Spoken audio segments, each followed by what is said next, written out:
الحمدللہ رب العالمین، الصلاۃ والسلام علی رسول اللہ صلی اللہ علیہ وسلم۔ رب اشرح لی صدری ویسر لی امری واحلل عقدۃ من لسانی یفقہوا قولی۔ سبحانک لا علم لنا الا ما علمتنا انک انت العلیم الحکیم۔ رب زدنا علما۔ ان الخیر الحدیث کتاب اللہ وخیر الہدی ہدی محمد صلی اللہ علیہ وسلم۔ سورہ نمل ہماری چل رہی ہے اور آیت نمبر 40 تک ہم نے پڑھ لیا تھا، ٹھیک ہے۔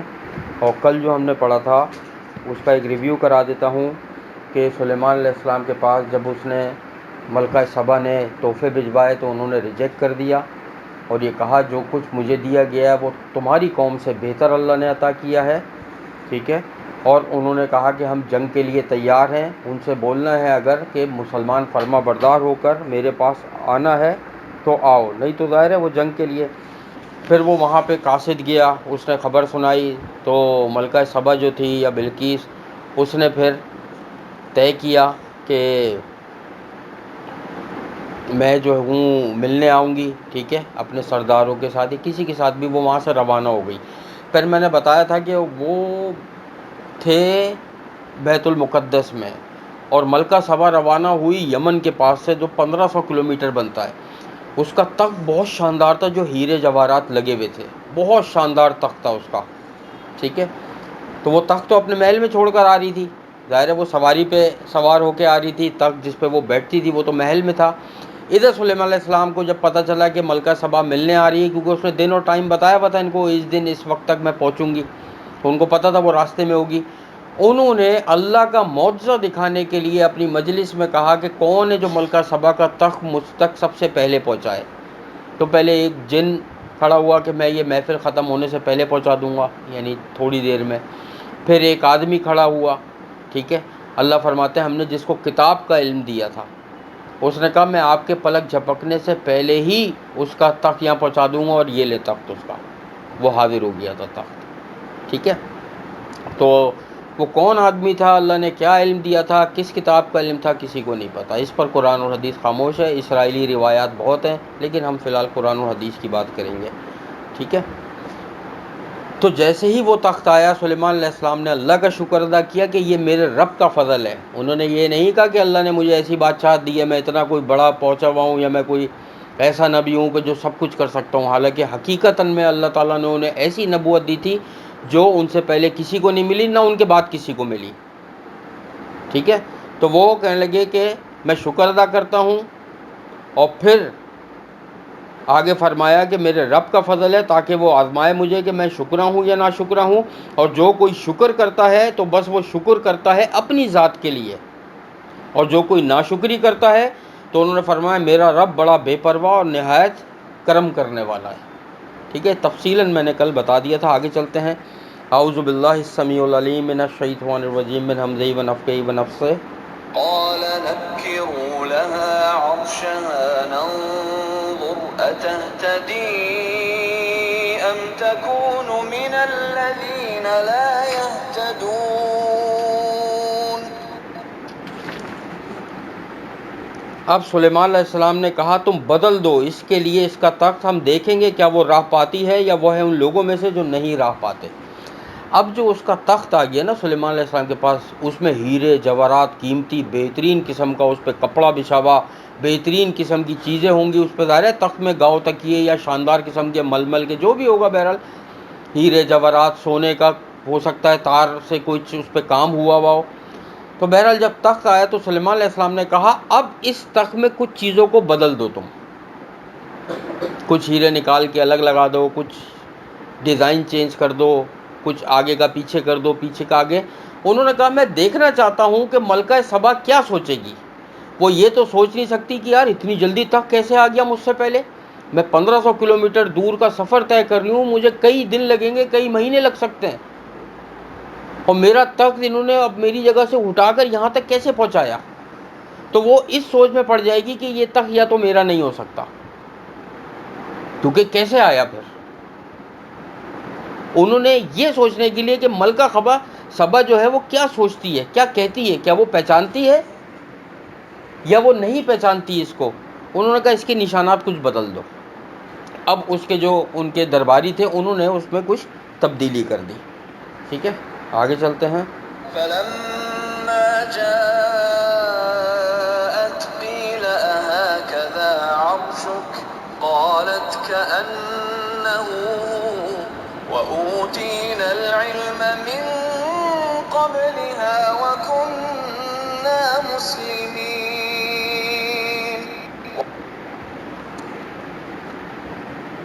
پھر جب وہ ملکہ آئی، جب ملکہ سبا بلقیس جو ان کے دربار میں پہنچ گئیں تو ان سے پوچھا گیا کیا اسی طرح کا ہے آپ کا تخت؟ سلیمان علیہ السلام نے پوچھا کیا تمہارا تخت، یہ تخت دیکھ رہی ہو کیا اسی طرح کا ہے؟ یعنی کہ گویا اس کا تخت بڑا مشہور تھا کہ انہوں نے کہا آپ دیکھتے ہیں یہ پہچانتی ہے، یہ کہتی ہے ہاں میرا ایسے ہی تخت ہے. تو اس نے کہا یہ تو وہی ہے. وہ فوراً پہچان گئی کہ یہ تو وہی ہے اور ہم دیے گئے تھے علم اس سے پہلے اور تھے ہم مسلمان. اس نے کہا یہ وہی تخت ہے اور ہمیں علم دیا تھا، یعنی اللہ کی کتابیں ہماری قوموں میں آئی تھیں اور ہم تو پہلے مسلمان تھے لیکن ہم غلط راستے میں پڑ گئے، شرک میں غلط پڑ گئے تھے. اس نے فوراً اعتراف کر لیا یہ اللہ کے نبی ہی ہو سکتے ہیں، اسی لیے فوراً تخت کو پہچان لیا اور فوراً ہتھیار ڈال دیے. ایک تو وہ ان کی شاندار محل دیکھ کر، وہ تو خود امیر کبیر تھی لیکن جب یہاں پہنچی تو یہاں تو اس کی آنکھیں کھل گئیں. وہ کیسے آنکھیں کھل گئیں ابھی ایک اور چیز بتاتا ہوں آگے. چلو آگے چلتے ہیں پھر اس میں ہی بتاتا ہوں ساری چیزیں. وصدها ما كانت تعبد من دون الله إنها كانت من قوم كافرين. اب ملکہ سبا نے کہا کہ روکا ہوا تھا اسے اللہ کی عبادت نے، اس چیز نے جس کی تھی وہ عبادت کرتی اللہ کو چھوڑ کر، یقیناً وہ تھی کافر قوموں میں سے، کافر قوم سے، کافروں کی قوم سے. یعنی ملکہ سبا نے اعتراف کر لیا کہ ہم لوگ جتنی بھی عبادت کر رہے ہیں یہ غلط ہے، مجھے بھی حق سے روکا ہوا تھا کیونکہ میں اس قوم میں پلی بڑی. دیکھو فوراً کیسے وہ ایمان لے آئی. ملکہ سبا نے کہا چونکہ میں اس گھر میں پیدا ہوئی تھی، اس قوم میں پیدا ہوئی، میں نے بچپن سے یہ چیزیں دیکھی کہ لوگ شرک کر رہے ہیں، سورج کی پوجا کر رہے ہیں. ٹھیک ہے تو میں بھی اس چیز میں پڑ گئی اور حقیقتاً میں ہم گمراہی میں تھے. وہ یہاں دیکھ کر حیران رہ گئی کہ اصل دین تو یہ ہے سلیمان علیہ السلام کا. اس کو سب پچھلا یاد آ گیا کہ ہمارے باپ داداؤں کے زمانے میں کوئی کتاب چلتی چلی آ رہی ہوگی، کوئی انبیاؤں کا ذکر ہوا تھا. میں نے شروع میں تفصیل بتائی تھی پوری. ٹھیک ہے تو فوراً اس نے ساری چیزیں ایکسیپٹ کر لی کہ واقعی ہم غلطی پر تھے ملکہ سبا نے. ٹھیک ہے آگے چلتے ہیں انشاءاللہ. قيل لها ادخل الصرح فلما رأته حسبته لجة وكشفت عن ساقيها قال إنه صرح ممرد من قوارير قالت رب إني ظلمت نفسي وأسلمت مع سليمان لله رب العالمين.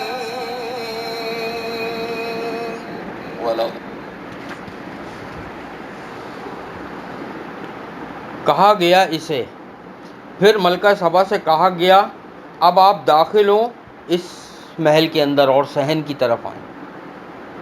اب سلیمان علیہ السلام نے کہا اب آپ اور آگے آئیں اس محل میں صحن کی طرف. اس نے دیکھا تو اس نے سمجھا اس صحن میں پانی ہے گہرا. وہ سمجھی اس صحن میں سوئمنگ پول ہے. تو اس نے کیا کیا، اس نے اپنا کپڑا اٹھایا ہاتھوں سے دونوں. جیسے عورتیں اگر جاتی ہیں نا سوئمنگ پول یا سمندر میں، دیکھا ہوگا کہ پانی میں جب جاری ہوتی ہیں تو اپنا شلواریں پائچے اوپر اٹھا لیتی ہیں کہ پنڈلیاں واضح ہو جاتی ہیں اور ہلکا ہلکا پانی میں پاؤں ڈالتی ہیں. اس نے اپنے دونوں کپڑے اٹھا لیے، یعنی جو بھی پہنے بھی ہوں گی وہ شلوار یا پاجامہ یا جو بھی چیز ایکسپائر تھی، لہنگا یا جو بھی تھا، وہ اپنا کپڑا اٹھا لیا. اس نے کہ یار یہ تو پانی ہے یہاں پہ صحن میں، پورا صحن ایسا لگ رہا تھا سوئمنگ پول. اس نے اپنا کپڑا اٹھایا اور اپنی دونوں پنڈلیوں سے پنڈلیاں اس کی نظر آنے لگی، چمکتی ہوئی پنڈلیاں یا جیسی بھی پنڈلیاں تھیں، بہرحال وہ پنڈلیاں اس کی نظر آنے لگیں کہ جو عورتیں ٹخنوں سے کپڑا اوپر اٹھاتی ہیں پانی میں پیر رکھنے کے لیے. سمندر یا سوئمنگ پول کی مثال میں نے اس لیے دی کہ سمجھ میں آ جائے. تو سلیمان علیہ السلام نے کہا بلا شبہ یہ تو محل صحن ہے، محل کے اندر جڑا ہوا ہے شیشوں سے۔ انہوں نے کہا یہ پانی نہیں ہے، یہ تو شیشے کا صحن ہے۔ اصل میں وہ صحن کیا تھا؟ وہ تھا بلور کا صحن۔ بلور کہتے ہیں کچے ہیرے کو، وہ ہیرے کا صحن تھا، کرسٹل ٹائپ کا ہیرا تھا وہ۔ کبھی سرچ کرنا ہیرا کیسا ہوتا ہے، اوریجنل جو پیور ہیرا ہوتا ہے وہ اس کا صحن تھا۔ وہ دیکھنے میں پانی لگ رہا تھا۔ اس زمانے میں سوچو یہ ٹیکنالوجی دیکھو کہاں سے آئی، ابھی تک لوگ نہیں بنا پائے ہیں ویسا صحن کہ دیکھنے میں وہ پانی لگے کہ کوئی اس میں آئے تو اپنی پنڈلیاں یعنی کہ کپڑا اٹھائے کہ یار یہ تو پانی ہے، اور حقیقت میں وہ پانی کچھ بھی نہیں تھا، وہ تو صحن تھا۔ جب یہ ملکہ سبا نے دیکھا تو اس کی تو آنکھیں کھل گئیں کہ یہ تو واقعی شاندار مطلب نبوت ہے، اور یہ اللہ کے شاندار نبی ہیں اور حق والے نبی ہیں۔ تو ملکہ سبا نے کہا کہ اے میرے رب، بے شک اب تک میں نے ظلم کیا اپنی جان پر، اور اب میں فرما بردار ہو گئی ہوں سلیمان علیہ السلام کے ساتھ اللہ رب العالمین کے لیے۔ ملکہ سبا جو ہے وہ مسلمان ہو گئی فوراً دل سے، اور انہوں نے یہ بات کہی کہ میں اللہ کے لیے مسلمان ہو گئی ہوں اور سلیمان علیہ السلام کی فرما بردار ہو گئی ہوں۔ یعنی اتنی وہ اپنی ہی دولت کو بہت شاندار سمجھ رہی تھی، اللہ نے بہت دولت دی تھی ان کو، اپنا اس کا محل بڑا شاندار تھا، لیکن جب سلیمان علیہ السلام کا محل دیکھا ملکہ سبا نے تو اس کی تو آنکھیں کھل گئی کہ یہ کیا ہے۔ وہ جس کو پانی سمجھ رہی تھی اپنا کپڑا اٹھایا جس سے پنڈلیاں ظاہر ہوئی کہ اس پانی میں پیر رکھ کے سلیمان علیہ السلام نے کہا یہ صحن ہے جو کہ ہیرے سے بنا ہوا ہے، چمکتے ہوئے ہیرے سے، کہ وہ دیکھنے میں پانی لگ رہا تھا لیکن سیل چلنے کی جگہ تھی۔ یہ اللہ کی شان ہے بیٹا، کبھی بھی کسی نبی نے غرور تکبر نہیں کیا۔ اللہ کے انبیاء جو گزرے ہیں نا، بتانے کا مقصد ہی ہے کہ ہمیں ان انبیاؤں سے کیا سیکھنے کو ملتا ہے، کس قدر۔ اور سوچو قیامت والے دن جب یہ سارے جمع ہوں گے انبیاء، کیا شاندار وہ مجلس ہوگی، کیا شاندار وہ گروہ ہوگا کہ عرش کے سائے کے نیچے اللہ تعالیٰ ان انبیاؤں کو جمع کرے گا۔ اللہ سے دعا ہے کہ اللہ تعالیٰ ہم لوگوں کو ان کے ساتھ شامل کرے، اور حقیقت میں یہی ہے کہ ولا خوف علیہم ولا هم یحزنون، کہ اللہ کے ولیوں کی پہچان یہ ہے قیامت والے دن نہ ان پر کوئی خوف ہوگا اور نہ ہی وہ غمگین ہوں گے۔ اصل میں یہ پہچان ہے اللہ کے ولی کی، اور اس کے لیے صرف ایک راستہ ہے بس، قل ان کنتم تحبون اللہ فاتبعونی، کہ اللہ فرماتے ہیں نبی صلی اللہ علیہ وسلم سے کہ آپ کہہ دیجیے اپنی قوم سے، اپنی امت سے، کہ اگر وہ اللہ سے محبت کرتے ہیں تو جیسا نبی کہتے رہیں ویسا کرتے رہیں، وہ بس اس سے آگے نہیں بڑھیں۔ نبی سے آپ نے ایک قدم بھی آگے بڑھایا تو اعمال برباد ہو جائیں گے۔ اور تمہیں پتہ ہے صحابہ کرام نبی سے کتنی محبت کرتے تھے۔ صحابہ کرام دیکھتے تھے کہ نبی صلی اللہ علیہ وسلم کی کون سی حدیث آ گئی، انہوں نے اگر غلط فتویٰ بھی دیا ہوتا تھا رجوع کر لیتے تھے صحیح فتویٰ آنے کے بعد۔ عبداللہ بن عمر رضی اللہ تعالیٰ عنہ، انہوں نے فتویٰ دیا، وہ فتویٰ دیا کرتے تھے۔ انہوں نے یہ فتویٰ دیا کہ عورت پر اگر غسل واجب ہو جائے غسل جنابت تو اس کو چاہیے اگر اس کی چوٹی بندھی ہوئی ہے تو پوری چوٹی کھول کے غسل کرے۔ یہ بات اماں عائشہ صدیقہ رضی اللہ تعالیٰ عنہ تک پہنچی تو انہوں نے کہا کہ عبداللہ بن عمر یہ فتویٰ کیوں نہیں دیتے کہ عورتوں کو چاہیے اپنا سر منڈوا لیں۔ وہ کہنے لگی میں نبی صلی اللہ علیہ وسلم کے ساتھ غسل کرتی تھی، میری چوٹی بندھی ہوتی تھی، میں اس پہ 3-4 چلو پانی ڈالتی تھی، بس یہ کافی تھا۔ وہ کیوں فتویٰ دے رہی ہے؟ انہوں نے جب یہ حدیث سامنے آ گئی کہ اماں عائشہ صدیقہ رضی اللہ تعالیٰ نے نبی صلی اللہ علیہ وسلم کے ایسے غسل بتایا تھا ان کو، انہوں نے فوراً رجوع کر لیا۔ ہم کیا کرتے ہیں کہ نبی صلی اللہ علیہ وسلم کی کوئی حدیث یا سنت سامنے آئی، ہم یہ کہتے ہیں کہ ہم اپنے امام کی بات مانیں گے، ہم اپنے عالم کی بات مانیں گے، ہم فلاں پیر کی بات مانیں گے، فلاں فقیر کی بات مانیں گے، فلاں بزرگ کی بات مانیں گے۔ کس قدر افسوس کا مقام ہے کہ نبی صلی اللہ علیہ وسلم سے نعوذ باللہ بڑھ کر ہم نے کسی کو درجہ دیا۔ جس ہستی کو اللہ نے نمونہ بنایا ہے، ہم نے ان کو چھوڑ کر کیسے کسی اور کو بنا لیا نمونہ؟ ہمارے لیے تو وہی بہترین نمونہ ہے۔ اگر آخرت میں کامیاب ہونا ہے ان جنتوں میں جانا ہے جس میں اس طرح کے محل ہوں گے، یہ جو ہم نے پڑھا ابھی کہ یاقوت کے محل ہوں گے۔ ایک صحابی نے نبی صلی اللہ علیہ وسلم سے پوچھا جنت میں گھوڑے ہوں گے؟ تو نبی صلی اللہ علیہ وسلم نے فرمایا کہ ہاں اس میں یاقوت کے گھوڑے ہوں گے، کہ آدمی جس پر سوار ہوگا اور جس کو جہاں چاہیں گے فوراً لے جائیں گے۔ وہ یاقوت اتنا خوبصورت پتھر ہے۔ پھر ایک شخص نے سوال کیا کہ جنت میں اونٹ ہوں گے؟ تو نبی صلی اللہ علیہ وسلم نے فرمایا جنت میں جو مانگو گے وہ ہوگا وہاں پہ۔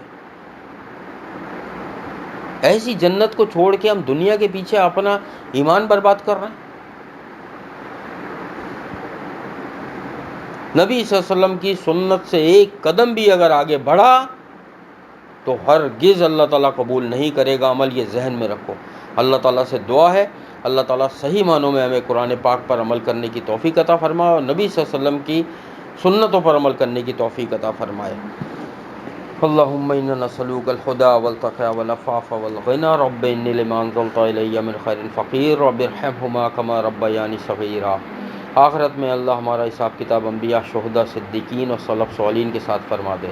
ہمیں نبی صلی اللہ علیہ وسلم کا ساتھ، ان کی شفاعت نصیب فرما دے میرے اللہ، اور ان کا ساتھ نصیب فرما دے اور ان کے ہاتھوں سے آب کوثر نصیب فرما دے۔ ہم سب کو اور ہمارے تمام گروپ ممبران کو ان 70,000 لوگوں میں شامل فرما دے جو بغیر حساب کتاب کے اللہ کی رحمت سے جنت الفردوس میں جائیں گے۔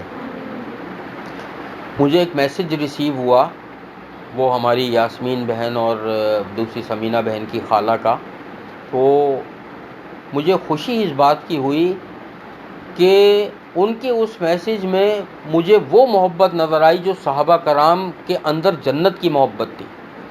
صحابہ کرام جنت میں جانے کے سوالات پوچھا کرتے تھے کہ نبی صلی اللہ علیہ وسلم ہمیں عمل بتا دیں کہ ہم جنت میں چلے جائیں۔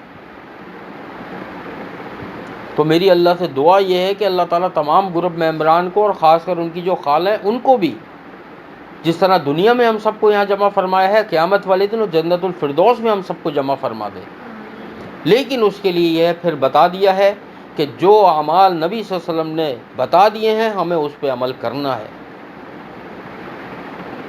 جس کسی کی بھی بات سامنے آ جائے، نبی صلی اللہ علیہ وسلم کی حدیث سامنے آ جائے گی، سب کی بات ریجیکٹ کر دی جائے گی۔ اللہم انا نسألوک الجنت الفردوس وقنا عذاب النار، اللہم انا نسألوک الجنت الفردوس وقنا عذاب النار، اللہم انا نسألوک الجنت الفردوس وقنا عذاب النار۔ ربنا تقبل منا انك انت السميع العليم وتب علينا انك انت التواب الرحيم۔ سبحان اللہ عما یصفون وسلام علی المرسلین والحمد للہ رب العالمین۔ سبحانک اللہم وبحمدک نشہد ان لا الہ الا انت نستغفرک ونتوب الیک۔ السلام علیکم ورحمۃ اللہ وبرکاتہ۔